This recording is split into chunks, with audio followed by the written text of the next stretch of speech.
The NBA Finals are practically set. As I mentioned earlier, the Boston Celtics have swept the Indiana Pacers 4-0. Tonight, Dallas is up 3-0 on Minnesota. And for the love of all God, please just end this series. I don't want to get any false hope, in my opinion. I'd rather just have a week off and let's get to the finals between Dallas and Minnesota, which both of these You mean series. Dallas and Boston? Yeah, but I want the Dallas and Minnesota series to be over tonight. Um, I don't want to have a situation where we get all the way to a game 7 and then Dallas wins like Miami last year. To me, it would just be a waste of time. That's just me. Um, both these series have been very close. Indiana, and I texted you this immediately after game 1, that when that ball was thrown away and when Jaylen Brown hit, in my opinion, the most clutch shot in the NBA in the last 5 years since Kawhi Leonard made that shot in game 7 to send the Philadelphia Sixers home when he was a member of the Raptors. Right then and there, I knew. Despite how Indiana would play the rest of the series, and I thought they'd give them a fight in Boston, I knew that was the series. I said Indiana's going to get swept. That's all they had. Psychologically, now they're dead. They don't feel like they can beat Boston. They're not going to execute well late down the stretch. And Indiana did what they did against the Knicks, right? I mean, they killed it in the first half. Andrew Nemhard went crazy, especially in games 3 and game 4, without Tyrese Halliburton, which I also said right here on the show last week was more than likely going to happen. It did, because the Boston Celtics now have the easiest road to the Eastern Conference Finals since John Yes. was wed. I'm jumping in right Go ahead. now. I tweeted this out today. The road the Boston Celtics have taken to the NBA Finals is fraudulent and unimpressive. I congratulations, you won 64 games. I don't give a shit. Cause think about this. You didn't have to face Giannis Antetokounmpo, Damian Lillard, and the Milwaukee Bucks. You didn't have to play Joel Embiid, Tyrese Maxey, and the Philadelphia 76ers. You play the Miami Heat in the first round. Guess what? They're without Jimmy Butler and Terry Rozier and a bunch of other guys. You play the Cleveland Cavaliers in round 2. They're without Jared Allen for the entire series. Don't get me started on that. And we don't have Donovan Mitchell for the last 2 games. Then you play the Indiana Pacers in the Eastern Conference Finals. And what happens? The Pacers lose Tyrese Halliburton for the last 2 games of the series. This road to the finals for the Boston Celtics is fraudulent and unimpressive. I don't care what any of the talking heads say about, oh, Jason Tatum and Jaylen Brown have been great throughout their playoff run so far. I don't give a shit. I'm not impressed by the Boston Celtics at all. I hope that the Dallas Mavericks absolutely destroy them in the finals. Well, as I said last week, right here on Championship Rings, it does feel like the NBA gods are saying, let there be Boston, let there be Boston.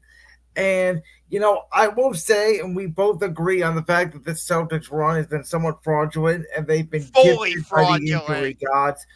Though I think Jason Tatum and Jaylen Brown have shown some moments in these playoffs where even in close games without their stars, because Andrew Nemhard essentially replaced Tyrese Halliburton in game 3. Indiana shot like 70% from the field in first half. They were up by 12 in the third quarter. But as I said on the Memorial Day edition of Brandon's World, which you had already told me you listened to, you watch that game, and midway through the third quarter, Indiana started missing shots, and Boston started chipping away, chipping away, chipping away.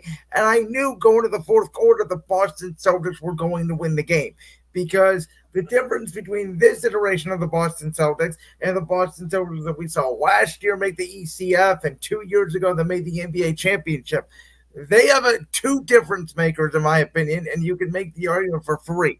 One of them is Drew Holiday, who is an absolute upgrade over Marcus Smart, not only offensively, but I would somewhat argue defensively, especially in the clutch. As great a defender as Smart was, he wasn't getting the big time stops that Drew Holiday has been getting in these last few games. So did you agree when Marcus Smart won Defensive Player of the Year? Were you okay with that when he was with the Celtics? Back then, yeah, it wasn't a great year. I mean, you could give it to Rudy Gobert every single year, but look at what No. Gobert's doing against Dallas. I mean, the defensive player of the year doesn't mean jack. For the record, I would have gave it to Victor Wembanyama this year. I think, Yeah, Rudy Gobert. What? I'm sorry. He's not defensive player of the year. He's been a defensive liability for the Minnesota Timberwolves in this series against the Dallas Mavericks. well, Uh, absolutely. I mean, when you're getting switched in that pick and roll, when you're too slow to defend it, but the other guy, to get back to the Boston point, and by the way, they're doing this without Kristaps Porzingis, so we have to give the Celtics some credit in that regard. Derek White's been phenomenal.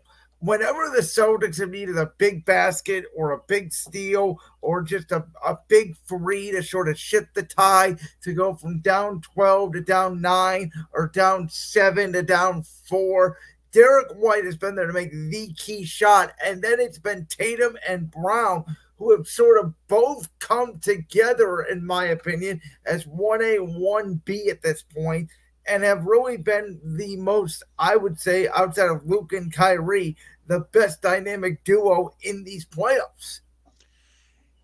okay, you want to talk about making big shots? I'm going to go down to Dallas. Look at what PJ Washington has done for the Mavericks in these Especially playoffs. in that Oklahoma City series. Yes. Not so much in this series. It's been a lot of Kyrie, who has spent, 2 or 3 fourth quarters. But in that Oklahoma City series, he iced the series. Those were three big free throws that you step up to the line, and obviously he intentionally missed the third. You got to make two to give yourself the lead, and without a challenge, he made the right basketball play, as we talked about last week. So I agree with you, and I'm not going to go any further on it because we have a separate topic on Boston Dallas a little later in the show. But I think Minnesota is just mentally broken at this point. And even though the Mavericks will be without Derek Lively tonight, I still think they get it done. Which, on that note, I know that Carl Anthony Towns didn't intentionally hit Derek Lively in the man parts with his knee in game 3, and he inadvertently hit Derek Lively in the head uh, later in the game in game 3. But if I'm a Mavericks fan, when Carl Anthony Towns is getting introduced tonight in the starting lineup, I would consider booing him. I would. Well, I think you're going to boo any player on the opposing team. Yeah. Okay. Yes, you have a point, but we've seen how valuable Derek Lively has been for this Oh, Mavericks he's team. he's been incredible. He's the piece that I thought that Dallas didn't have, which is one of the reasons why I thought they would struggle against Oklahoma City. It's one of the reasons why against the Clippers. And again, I know they won the 2 games the Clippers did when Kawhi Leonard was not out there, but I think the one break Dallas got this postseason was they didn't get a healthy Kawhi Leonard, because I thought that would have been a 6, 7 game series that would have been a lot harder for Dallas to win if they would have won that series. Yes, but so again, I understand that Carl Anthony Towns didn't intentionally hurt Derek Lively, but because it was Carl Anthony Towns, which I'll get more into Carl Anthony Towns in a minute, but I would boo him if I'm a Mavericks fan because he even though it was on accident, he still injured Derek Lively. But what has happened to Carl Anthony Towns in this series? He went from like an amazing and integral piece of the Timberwolves taking down Denver in the last series to just I don't He's know. he's been the guy that he really has been his whole career.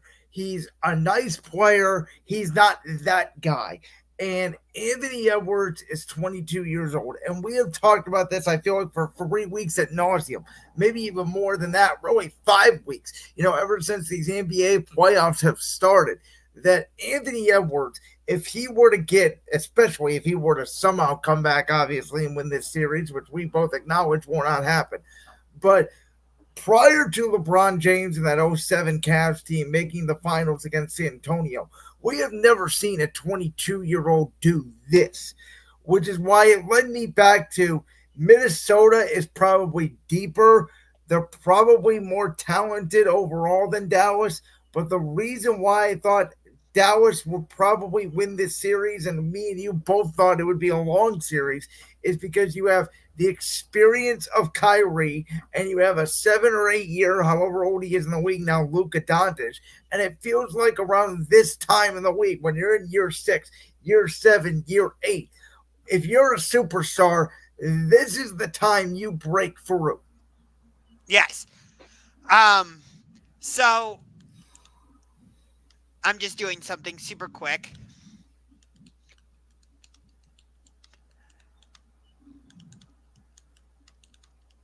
Josh Ungar cooking something up here on a live championship rings. Yes.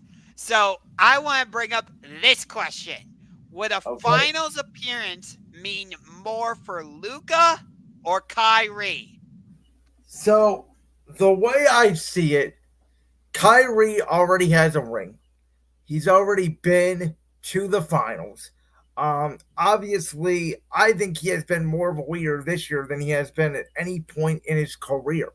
But Kyrie Irving is not the best player on Dallas. He has seen a sort of Luka sidekick. This is still, in my opinion, Luka Doncic's team. And Luka Doncic is considered one of, if not some people say, he is the best player in basketball. We're about to see if he can do it on the biggest stage. We know Kyrie can. To me, this finals appearance means more for the guy that wears number 77 in Dallas. I understand that point. I'm actually going to say it's Kyrie, though, because think about this. He goes to the finals 3 consecutive years with the Cavs and alongside who?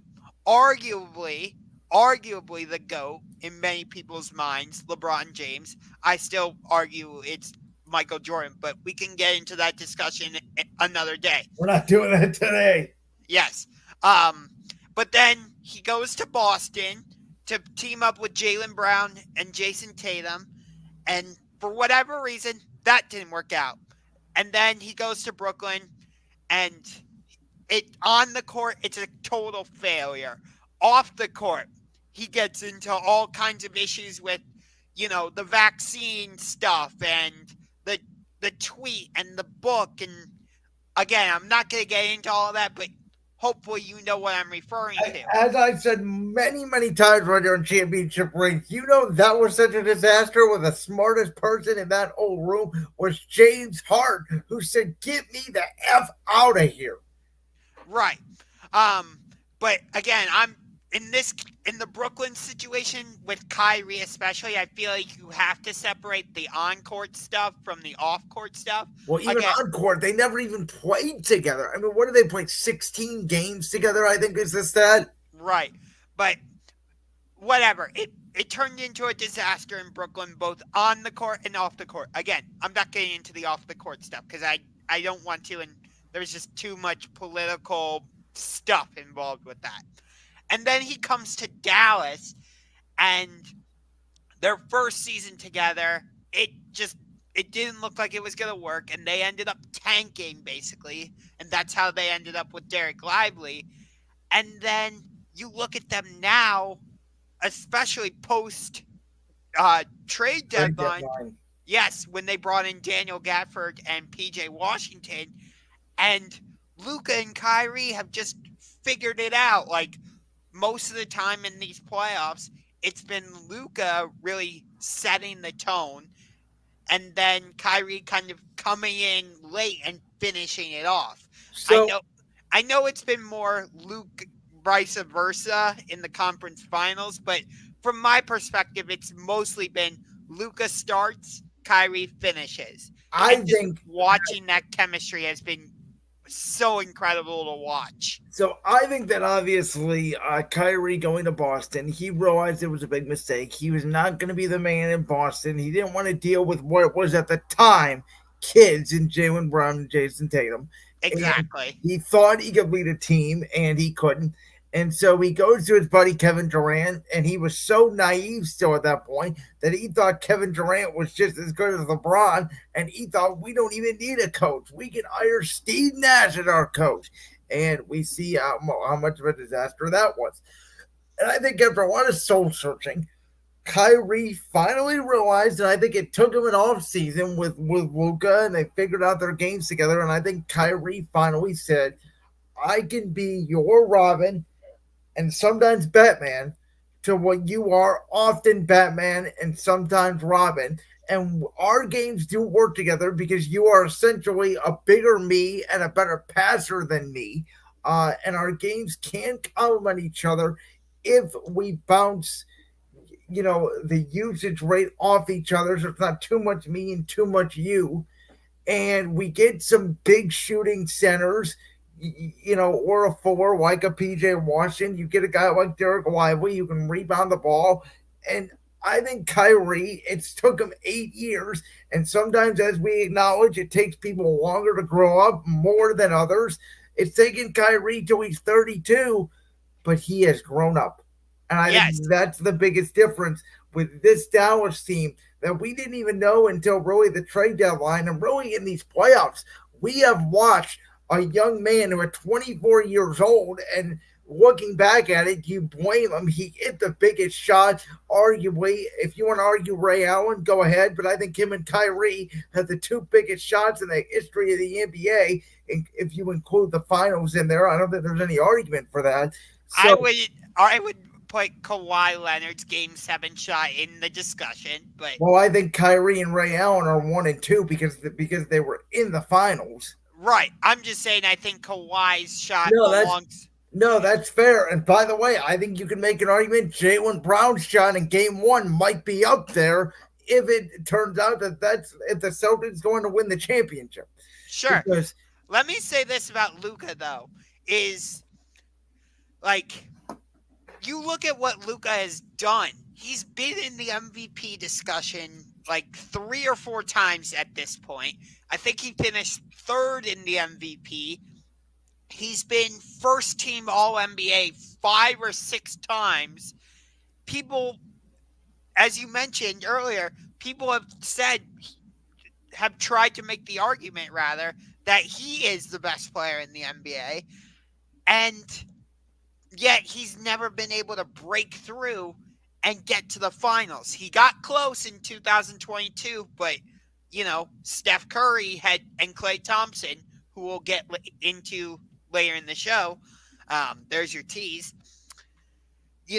They stopped him, and then Golden State would go on to beat Boston. But with all those accolades and everything Luka did overseas, it's like, how have you not gotten to the finals yet? And here he is. So in that regard, you can make an argument for Luka, but my main reason for Kyrie is just think about that redemption arc for him. Like going from what he went through in Cleveland to everything in Boston and Brooklyn, and now he seems to have figured it out in Dallas. And and it could be because now he has a wife and kids. I've heard, I don't have experience with that, but I've heard that. listen, having a kid, everybody will tell you it changes your life, it grows you up fast. So totally, I believe that.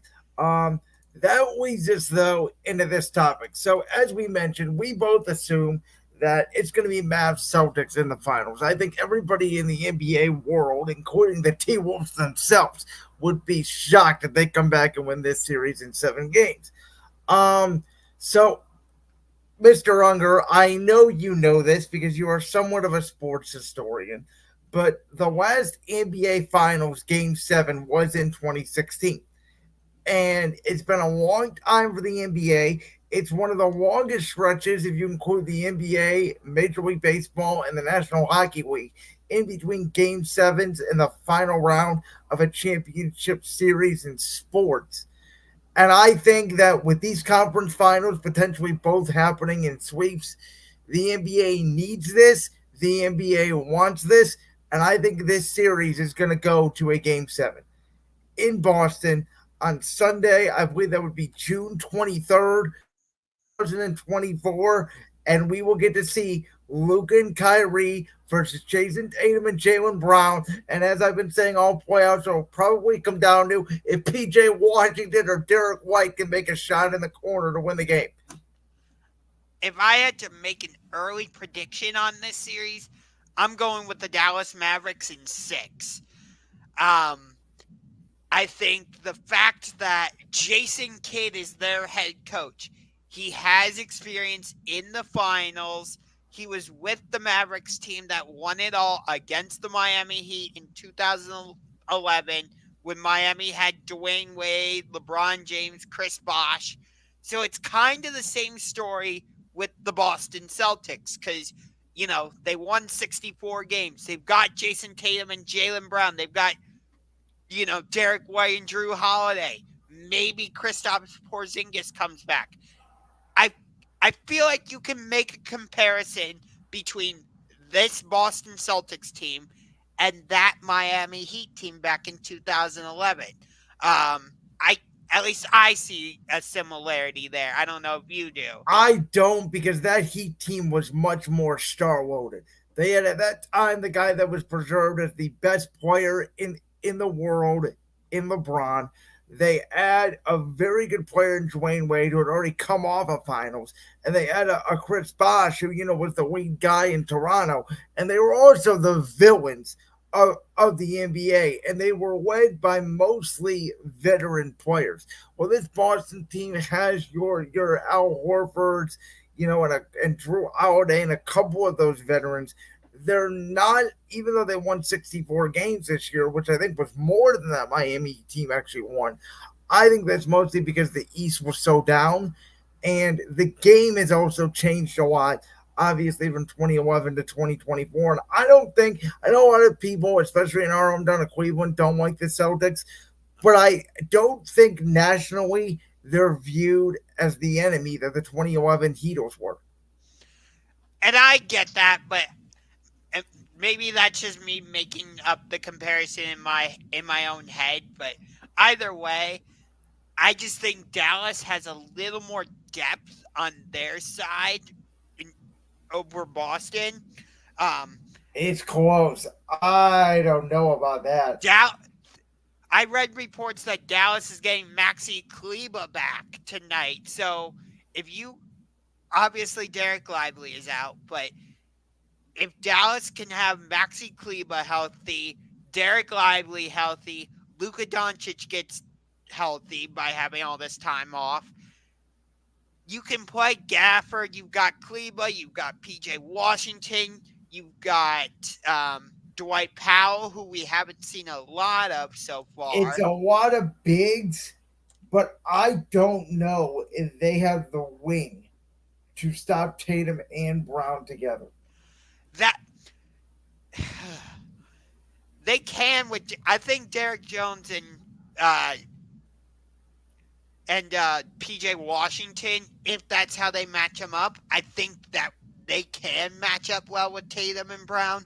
But I didn't think I wanted to see Maverick Celtics in the finals, but thinking about all the storylines that we would get if that's the NBA Finals matchup, oh, it would be fascinating. You've got Kristaps Porzingis going against his old team, Kyrie Irving going against his old team, battle of dynamic duos, Jalen Brown and Jason Tatum going against Luka Doncic and Kyrie Irving, Jason Kidd going for a championship as a coach to go alongside with the championship he won as a player. Kyrie seeking a redemption, as we talked about. Luka looking for his first title. Jalen Brown and Jason Tatum looking for redemption themselves. You know, Celtics looking for Banner 18 to break the tie with the Lakers. I, this series is going to be fantastic. So I was trying to see here. So Luka Doncic was the third pick of the 2018 draft. Tatum was also the third pick, by the way, of the 2017 draft. So there's something interesting in that aspect as well. Um, I think that these two teams are very evenly matched. Again, I would worry from a Dallas perspective of I think it's going to have to be a whole lot of Luka and Kyrie. I think you're going to have to outscore Tatum and Brown. I think Luka's going to have to play some defense. And I realize that Dallas, they may be a little bit deeper than Boston, like you said. But I think when Boston hits their threes, which Horford and Derek White did in this series against Indiana, they are very hard to beat when they That get but put up. that's the problem with Boston though is they I feel like Well, they are. They live and die by the three. you But I think, live what but their philosophy is we're gonna shoot 50.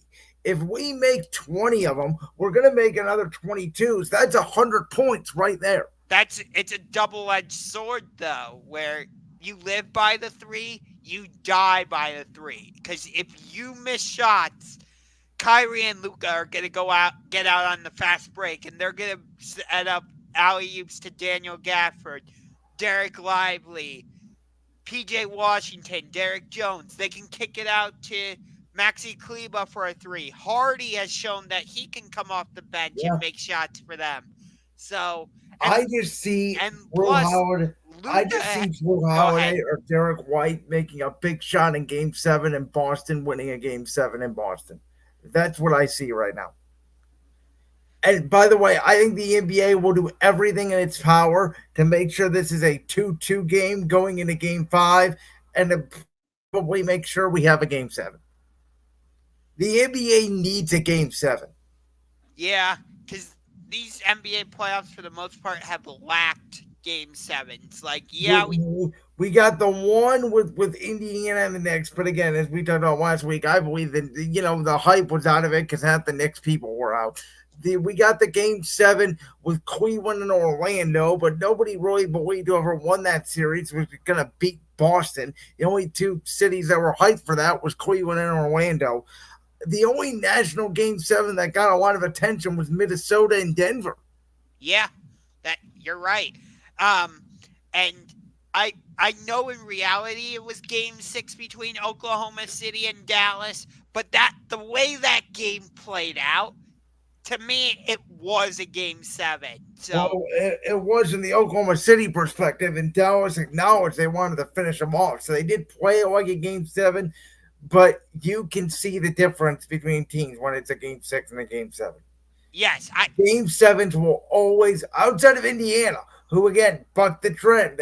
I said the other day, they might be one of the greatest offensive teams I've ever seen because they could shoot the hell out of the ball.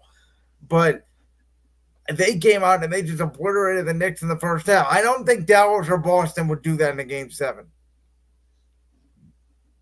Dallas has the potential to do that. They do. I would be very interested to see Luka on that stage. Here's the interesting thing, though. We saw that Boston had to come back in games 1, 3, and 4 against Indiana. But let's say Dallas were to go up by 18 against the Celtics. The Mavericks aren't allowing the Celtics to come back. Are we sure about that? I would argue it depends on what time they go up by that score because no lead is safe in today's NBA. I don't care how good you are. I don't care how bad you are. You miss shots, you go cold. A couple teams hit a couple threes. We've seen leads go from 18 to 8 like that. Then again, we did see the Cavs come back from 22 down in 9 minutes against the Celtics.